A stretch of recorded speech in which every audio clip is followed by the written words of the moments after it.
Hey gang, Ronan here. As you can see in this game, we've got Captain Insano playing the Tier 5 Premium Russian destroyer Gremyashchy. Matchmaking is about as good as it's going to get. It's all Tier 5, there are no CVs, and only one destroyer per team. That's going to create a lot of opportunities.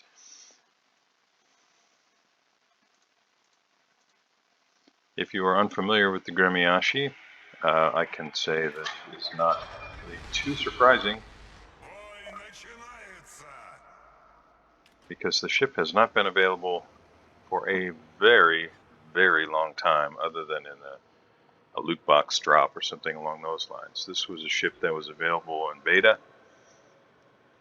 It is, in a sense, it's kind of a Tier 5 Anshan, if you're familiar with that premium ship. It has a lot of really great things going for it, for a Tier 5 ship, and is, I think by current standards, probably considered a little bit overpowered. The guns are fantastic. They're 130s. You've only got 4 of them, but you know, it's a Tier 5 ship. You've got a 5-second base reload, 11.9 kilometer range.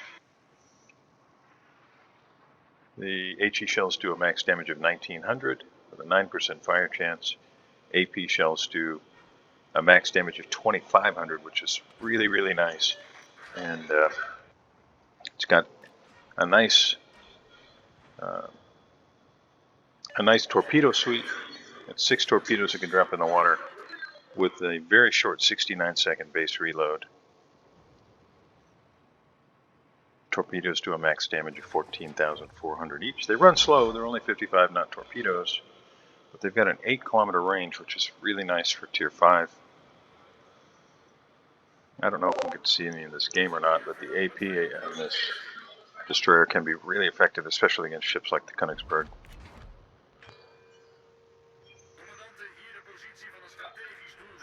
Probably a good idea to use this more as a torpedo ship right now. There's a lot of enemy ships out there.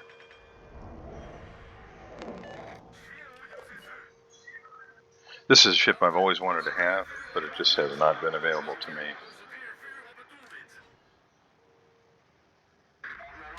It's one of the few that I would be astoundingly happy to pick up in a loot box at some point. As a DD guy, this ship has always intrigued me. You know, the Russian guns are, well, they're rail guns, so this destroyer can be really, really effective in capable hands, and I think we're probably going to see that here.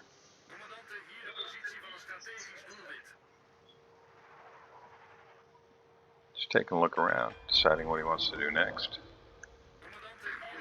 The torpedoes out there on that battleship that he turned, and I think he felt a disturbance in the force and just said, the heck with that. But certainly a worthwhile endeavor to get the torpedoes out there, because if you can take that Giulio Cesare out of the game early, that's a huge help for the team. Exeter finishes off the Königsberg.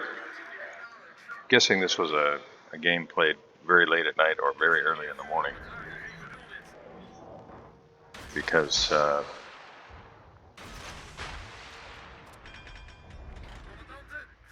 that's generally when you're going to see bots inserted into the team.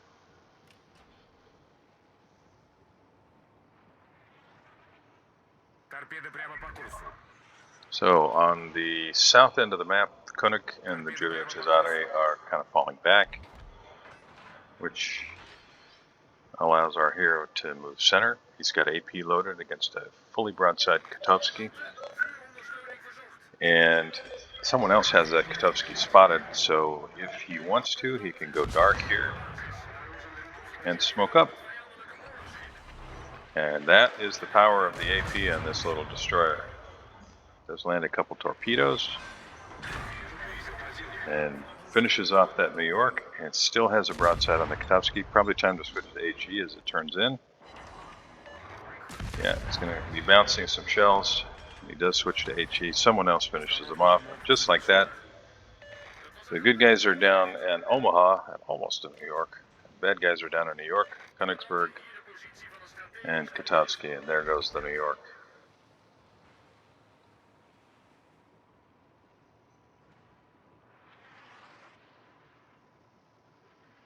And Cap gets the heck out of that smoke. Probably a good idea. We know the Nicholas was last seen there in the center and then between those islands. I'd probably load AP here, but we'll see what happens.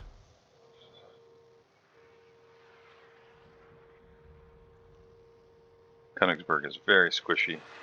He's turning out now. There's our Furitaka and Nicholas.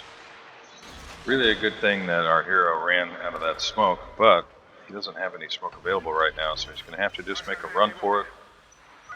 I think I'd probably get the guns working, but maybe he's hoping the torpedoes are going to take out the destroyer and then he'll be unspotted.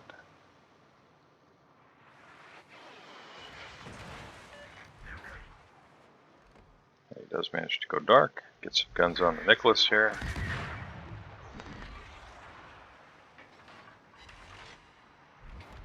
Lands one shell.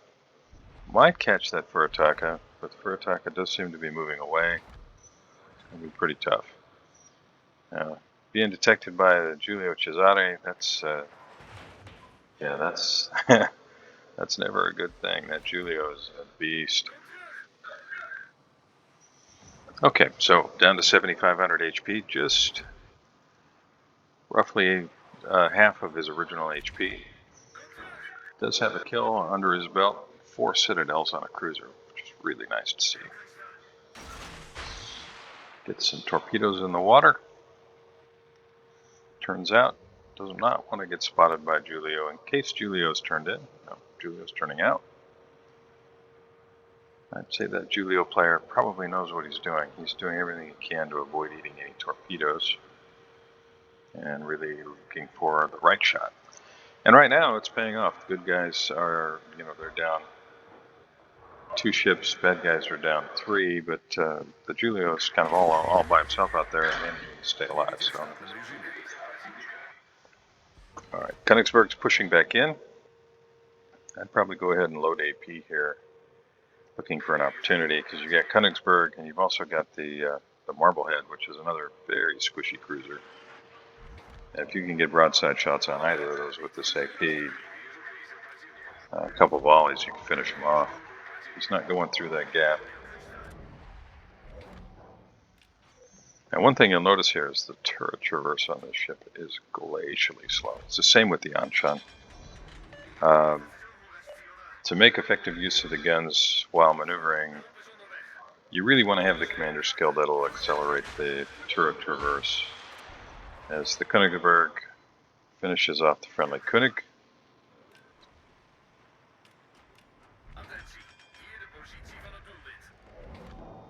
Still has HE loaded. I think right now the Königsberg is the biggest threat. And he does switch to the AP as Königsberg starts to make his turn. Königsberg is slowing down and goes dark. Yeah, there's just nothing over here to be able to spot for him. Does land a torpedo on the König. Maybe HE now on that one. Get a permafire started. There's one. Nicholas is making a run for the battleships in the back, and that puts him right in the crosshairs of our hero. I have a feeling this might be kill number 2 for our hero. These guns are very effective.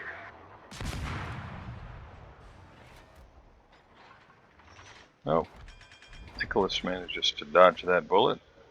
I think I'd save some torpedoes there for the Giulio, but all of them in the water. Let's hope something lands. Königsberg's pushing in. And Cap is trying to get behind the island because if Königsberg detects him at this range, it will probably not end well. Those may be dual-purpose torpedoes. Some may hit the König, some may hit the Giulio. No, I think they would all, anything that missed the König would probably go into the island. Loading AP for the broadside on the Königsberg. And plenty of torpedo hits. As you can see the turret traverse coming slowly around. Let's hope the Königsberg is sunk here. One more volley. Koenig is sunk. Right, time to switch back to HE. And there it is. Can get both of them here. Königsberg and then the Nicholas. Nope, somebody beats him to it. And you can see again how much the guns are very difficult to track because he's maneuvering. And I'm wondering if he's taken the turret rotation commander skill or not here.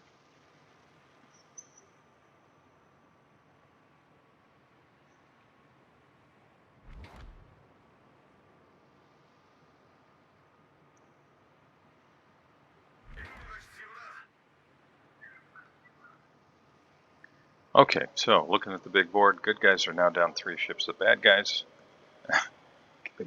kind of fell apart. They're down 6 ships. Our hero has 6 spots, 6 citadels, 39 shells on target, 7 torpedo hits with 4 floods, 3 incapacitations, 2 fires, and sank 3 ships. And maybe 4. AP still loaded. A little bit more difficult to citadel or do big damage to a Furataka. It's a little bit more heavily armored than the Königsberg. AP is probably going to be a little less effective than HE here, but. And Cap does switch to HE. You got to be careful against Furataka because it's got some long range, very hard hitting Japanese torpedoes.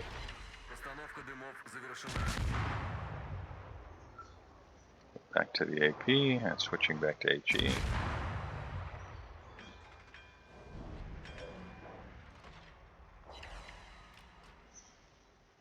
I'm guessing Furataka put torpedoes in the water on the Exeter or Congo or Bull.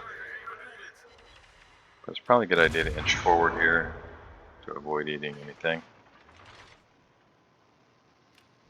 And this is now kind of, well, it's an overused expression, but kind of shooting fish in a barrel. Marblehead is a great target. Derflinger is going to be behind the island, I think, but that Marblehead with some AP probably shred that pretty well. Our hero has to be really careful here, and it's probably why he's not firing on the Marblehead, despite the fact that it's a juicy target, because he's down to 3,500 hit points, and the torpedoes can do the job. Maybe they don't do it as quickly, but they can certainly do the job. Marblehead looked like maybe he was turning, slowing just a bit, but if he continues in that same line, he's probably in big trouble with the mosquitoes. AP volley out. A little bit of chip damage, and our hero gets behind the island where nobody can see him. 26 seconds till the torpedoes are back up.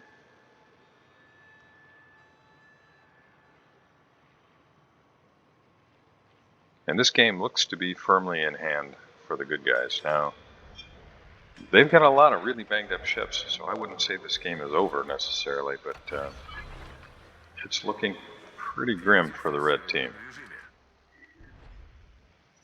2 seconds. Torps are back up. If that Derflinger comes inside, and it looks like he is, this is probably going to add badly for him. No smoke, so it's risky. If he gets detected, Derflinger will almost certainly change course. And it looks like he's counting on that. Throws the torpedoes behind where the indicator suggests he should. Derflinger, if he turns, will slow down, of course. Don't know if that's going to be enough. Derflinger's just slowed down. And the torpedoes are going to sail harmlessly in front of it. Whew. Yeah, that's close.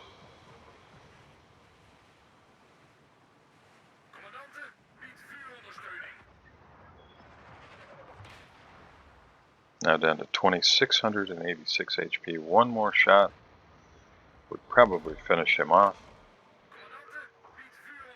Torpedoes are back up.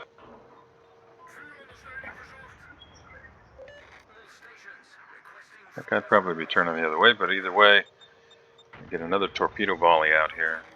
I think Derflinger's probably going to get sunk before torpedoes could get there.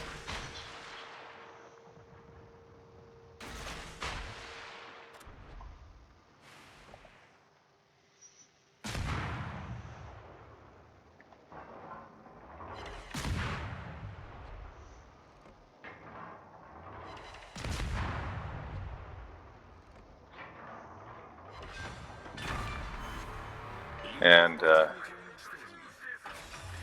gets the final few HP to finish off the Derflinger.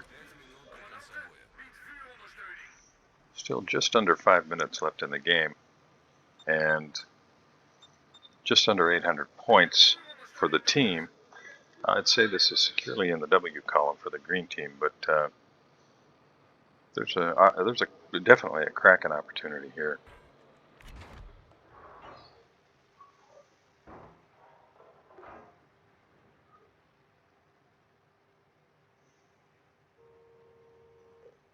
Especially if that Derflinger continues in a straight line.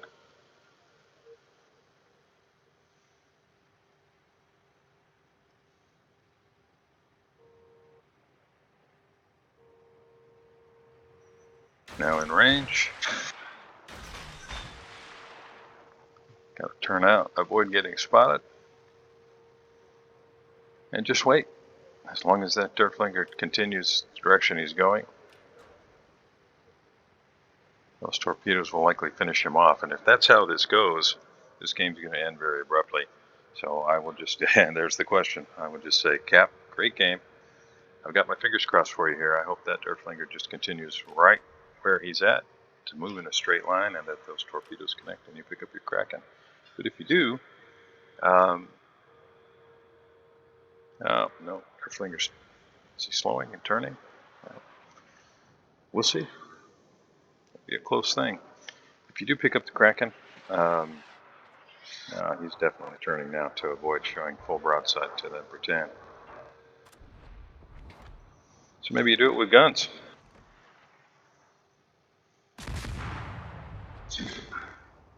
Got Julio straight ahead of you. Hopefully he won't blap you, but certainly this is your Kraken opportunity right here. Oh, okay, one more try. Torpedoes are out. Gonna get behind the island here and go dark. Looks like Julio's gonna continue to turn, so those torpedoes are not gonna be any help at all. But now, if you pick up your Kraken now, that's going to be the end of the game, and I think you're going to do it. So I'm going to say, great game, Cap. Congrats on the Kraken. Fingers crossed. Really appreciate you sending this. I always love seeing the Gremyashchy in action. Those of you joining me, thank you very much. If you haven't already, please like and subscribe, and I'll see you next time.